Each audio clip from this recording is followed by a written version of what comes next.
Estamos ya con nuestro primer entrevistado. Está con nosotros Paulo Comitre, gerente general de la fiduciaria. Gracias por estar con nosotros.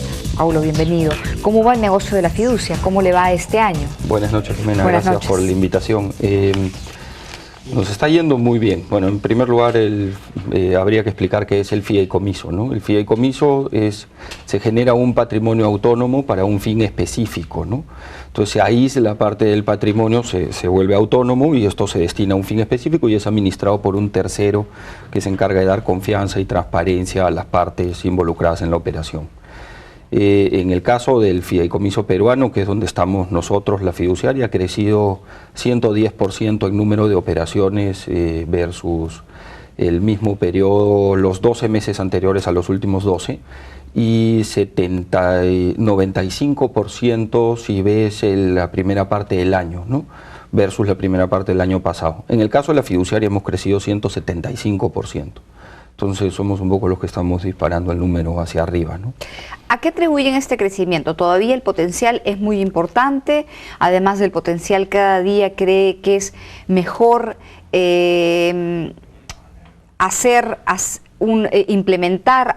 utilizar un fideicomiso. ¿Qué factores están tomando en cuenta o qué factores están influyendo, mejor dicho, en este crecimiento, que es un crecimiento muy, muy importante? Bueno, cuando se empieza a desarrollar el fideicomiso hace aproximadamente 10 años en el Perú, lo que se pensaba era que el fideicomiso era anticíclico. O sea, cuando las empresas atravesaban por crisis es que iban a los bancos a solicitar refinanciaciones con los cuales se utilizaba fideicomisos para mejorar las garantías de los bancos. Lo que hemos descubierto luego de la crisis del año pasado es que eso no es así. En realidad el fideicomiso es procíclico. Entonces, con la recuperación económica lo que han venido es nuevos proyectos, nuevas inversiones y todas estas están siendo garantizadas con fideicomisos, ¿no? Entonces, hoy día deben haber aproximadamente 20.000 millones de dólares en activos administrados por fiduciarios, de los cuales la fiduciaria administra 12.000 millones de dólares en activos. 20.000 en total en el mercado peruano. En total, y nosotros 12.000 millones es lo que administramos en la fiduciaria. ¿Cómo estamos en relación a otros países en la región? Mira, cuando ves el fideicomiso privado únicamente, yo creo que estamos en la región andina, estamos a niveles similares. Bueno, México es un mundo aparte, ¿no? Ya es primer mundo, en Brasil no se hace, en Chile tampoco, y Argentina diría que está similar a nosotros. Venezuela, a pesar de su realidad, usa mucho el fideicomiso, entonces privado yo te diría que es... No, y Ecuador, ¿no? No hay nada. ¿Por qué no apuestan extraño en esto en otros países, por esto en otros países? Bueno, es una figura difícil de implantar al sistema jurídico anglosajón, ¿no? Esto viene, que diga, el romano viene del sistema anglosajón, es un poco difícil de entender, ¿no? Entonces es una figura del ius impuesta al derecho romano y es un poco difícil, eso es el tema, ¿no? Ahora, pero de todas maneras, ¿cuándo se conocen los beneficios que eventualmente pueda traer esto a un negocio, a una transacción, a los costos de una empresa, porque también involucra costos? Entonces me imagino que, bueno, pues es algo a tomar en cuenta, ¿no? Bueno, a ver, sí, lo que ocurre es que el fideicomiso es una figura mejoradora de riesgo y si la tasa de un financiamiento es el reflejo del riesgo que está asumiendo el banco, a menor riesgo, menor tasa. Entonces, por eso me refería a los costos. Sí, entonces evidentemente los fideicomisos te permiten en operaciones de grandes volúmenes unos ahorros financieros sumamente importantes y es por eso también que las empresas acceden a ello. ¿Y las personas naturales? No se hace en el Perú.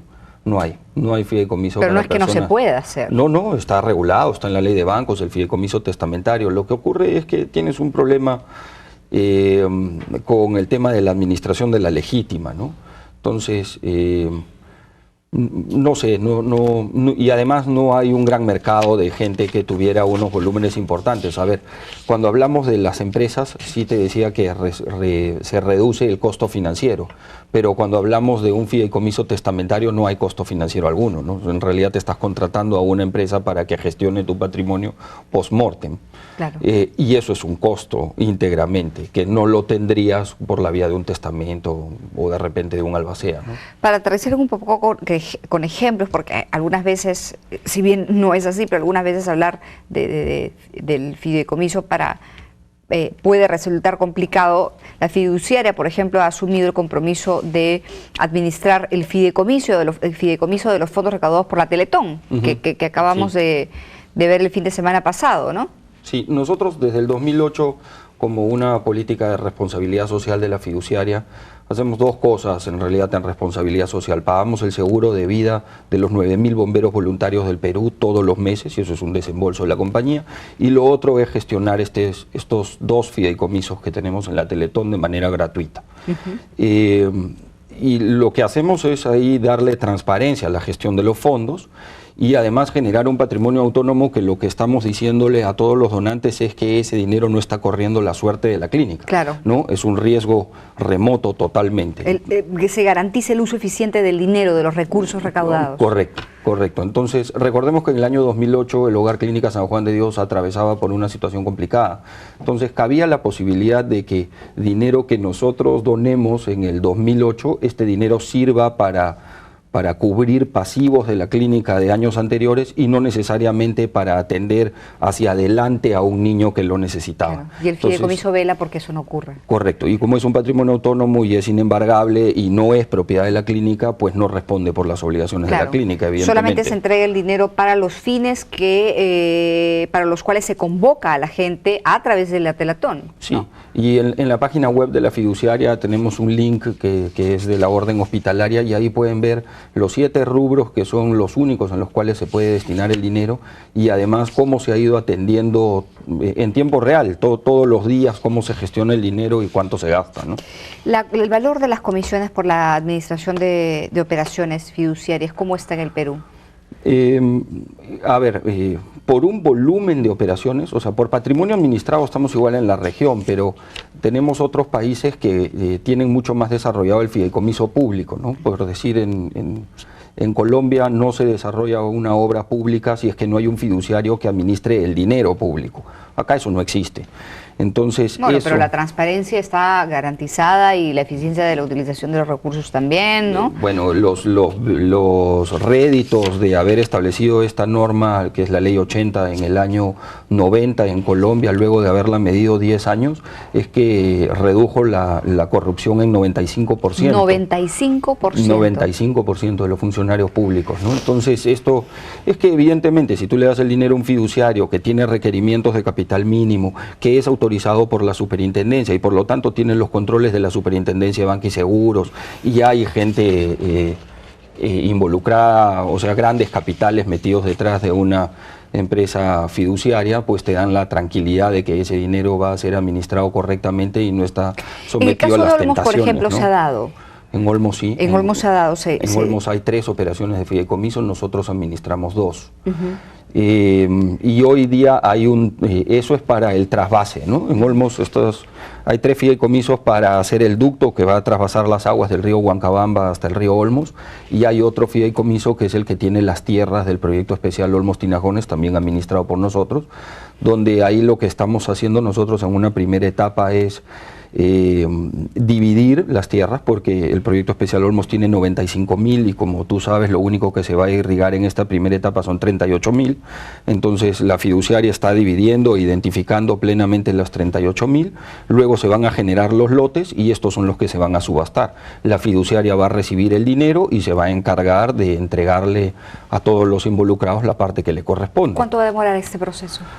Esperamos que hacia mediados del próximo año ya esté completo, ¿no? O sea, en este momento estamos en trámites en registros públicos de la independización y terminando las bases del proceso de subasta. Y hacia principios del próximo año deberíamos estar subastando los lotes, que van a ser el más pequeño creo que va a ser de 500 hectáreas y los más grandes de 1.000 hectáreas, ¿no? ¿Qué posibilidades hay de que se implemente esta misma figura en otro tipo de proyectos vinculados a obras públicas? Si en Colombia existe esa experiencia, claro, la experiencia cuesta, ¿no? Porque el fideicomiso, la administración del fideicomiso cuesta, pero ese costo termina siendo, me imagino, lo dirá usted en todo caso, mucho menor que el costo que involucra la corrupción. Bueno, nosotros en los 90 ya estamos hablando de miles de millones de dólares, ¿no?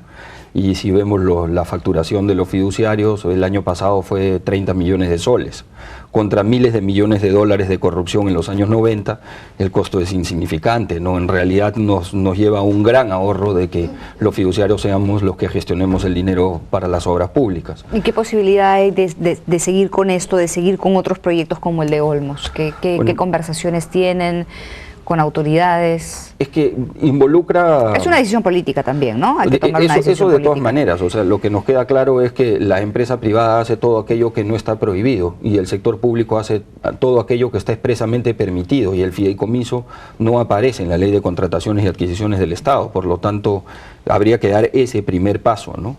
Y luego de ello ya se podría dar los siguientes, ¿no?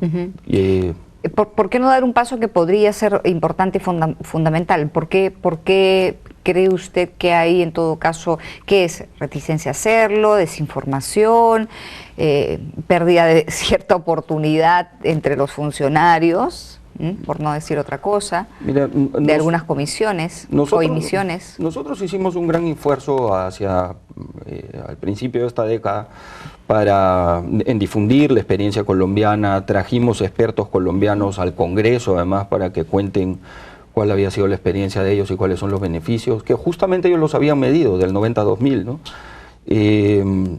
Pero no tuvo eco. Es que creo que en aquel momento tenían otras prioridades. Claro. ¿Y por qué no impulsarlo ahora? Y sería ideal, digamos, que pudiera debatirse, analizarse. No es algo que tiene que quedar, es algo que tiene que ser debatido, analizado, ver los pros, los contras que pudieran existir, ¿no? Ver, como usted dice, la experiencia de otros países, pero sería ideal, por ejemplo, que un siguiente gobierno tuviera ya ciertos candados como estos, ¿no? Sí, de todas maneras.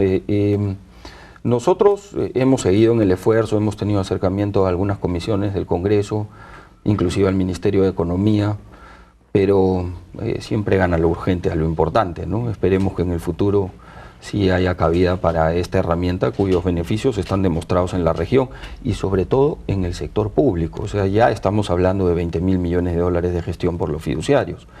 20.000. 20.000 millones para el sector privado. Entonces, el sector privado ya confía en la figura, la utiliza, ya es una herramienta muy difundida a nivel educativo, inclusive no las universidades, o sea, ya hay cursos que estudian cuáles son las ventajas y los beneficios de utilizar estructuras fiduciarias en financiamientos, ¿no? ¿En cuánto estamos a nivel público? No, es muy poco. ¿Olmos cuánto? A ver, Olmos ¿Cuánto significa? Es que Olmos tiene... ¿Cuánto representa, perdón? Olmos tiene solo de los 4 fideicomisos involucrados a todo el proyecto, solo uno es público, ¿no? Los otros 3 son en realidad privados. Entonces, no hablamos de grandes sumas de dinero en el sector público. Ha sido muy poca la experiencia que tiene el sector público. Nosotros, justo el mes pasado, hemos ganado la Buena Pro para gestionar un dinero del gobierno regional de Arequipa, que es otro avance importante que está dando el sector público. Los gobiernos regionales pueden utilizar el fideicomiso, las municipalidades provinciales, la Municipalidad de Lima tiene varias estructuras fiduciarias que son públicas, nosotros las conocemos. Cuando pagas el peaje, cualquiera de los peajes de MAPE, si le das la vuelta al ticket vas a ver que hay un fideicomiso y está publicado, ¿no? Y si vas hoy día a una tienda de supermercados y pagas con tarjeta de crédito y le das la vuelta al ticket, vas a ver la leyenda de que ese dinero está en fideicomiso. O pagas en un hotel, también vas a ver que hay fideicomiso. En realidad el fideicomiso está bien difundido y el sector público creo que lo conoce, pero tiene el temor del que hablamos, ¿no? O sea, el sector público hace todo aquello que está expresamente permitido y el fideicomiso es una figura nueva y todavía no... Ahora que se vienen las elecciones, por ejemplo, esta podría ser una súper gran herramienta, una ayuda muy importante para los alcaldes, para darle transparencia a la gestión. Uno de los problemas por el cual más nos preocupamos y uno de los problemas por los cuales los ciudadanos se preocupan es justamente por el tema de la corrupción. Entonces, de nuevo, traigo la experiencia colombiana y los datos y las cifras que usted nos dio. La solución creo que está ahí nomás, ¿no? Sería interesante que un partido político constituya un fideicomiso a efecto de que reciba todos los aportes de los, no sé, de los simpatizantes del partido y que el fiduciario dé la transparencia de cómo se usa el dinero y cómo se recibió y de quién, ¿no? Sí, sería una herramienta interesante. Recién Gracias por el consejo. para ponerlo en práctica para las Sí, próximas claro. elecciones presidenciales. Ya saben, a todos los candidatos para el próximo año, para el 2010, tienen que constituir fideicomisos para que todos los aportes a su campaña vayan a esos fideicomisos y luego nos pasan, ¿no es cierto?, a todos los medios de comunicación los fideicomisos, ¿no es cierto?, el resultado de la gestión de los recursos para todos estar atentos y saber cómo se distribuyeron, cómo se gestionaron, cómo se gastaron. Y así evitan preguntas incómodas, ¿no? Lo publican en sus páginas web, los medios los tenemos. Sí, bueno, lo pones como el caso de la Teletón, ¿no? Lo pones en un link en la página web de la fiduciaria y ahí puedes ver de quién se recibió el dinero y cómo se utilizó. La última pregunta es sobre inmobiliarias, antes que se nos vaya el tiempo. Las constructoras están trabajando con fideicomisos, ¿cómo se está expandiendo? No, mucho. El crecimiento del fideicomiso inmobiliario es muy importante. Nosotros en la fiduciaria estamos involucrados a proyectos que deben sumar por hoy más o menos 50.000 viviendas, ¿no? Acabamos de inaugurar uno con 320 en Arequipa, estamos desarrollando dos de 3.500 en Lima, estamos desarrollando dos de 22.000, creo que ya superé las 50.000 sin problema, ¿no? Creo que estamos más cerca de las 70.000. Es una herramienta que permite aislar de riesgos el proyecto inmobiliario, le da tranquilidad a todos los involucrados, que en muchos casos son muchos, valga la redundancia, el dueño del terreno, el que desarrolla, el que crea el proyecto, el que financia el proyecto, el que construye, todos pueden ser personas distintas. El que compra en proyecto, por ejemplo. El que compra en proyecto, pues tiene una tranquilidad de que ese proyecto no está corriendo la suerte de todos los involucrados que pueden tener un pasivo o un presente que complique ese proyecto, y hablamos de proyectos de magnitudes muy importantes. Pero eso involucra, por ejemplo, para alguien que esté comprando el proyecto y que no conoce la constructora, o tal vez es una constructora que tiene muy poca experiencia, pero tiene un fideicomiso constituido justamente para dar la garantía de que, a pesar de la poca experiencia, las cosas van a hacerse como se debe.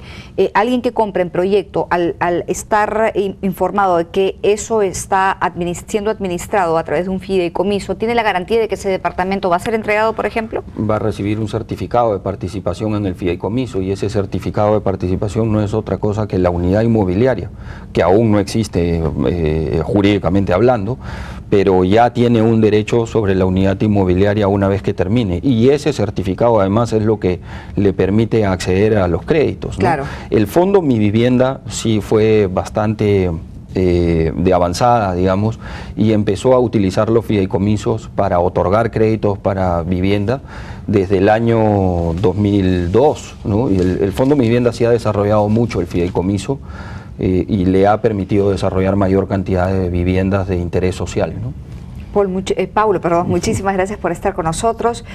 Ojalá esto siga avanzando, porque si es justamente darle transparencia al mercado lo que los fideicomisos hacen, entonces creo que eso es bienvenido. Muy amable. Gracias. Gracias por acompañarnos. Paulo Comitre, gerente general de la fiduciaria, nos ha acompañado. Vamos con las noticias internacionales luego de la pausa.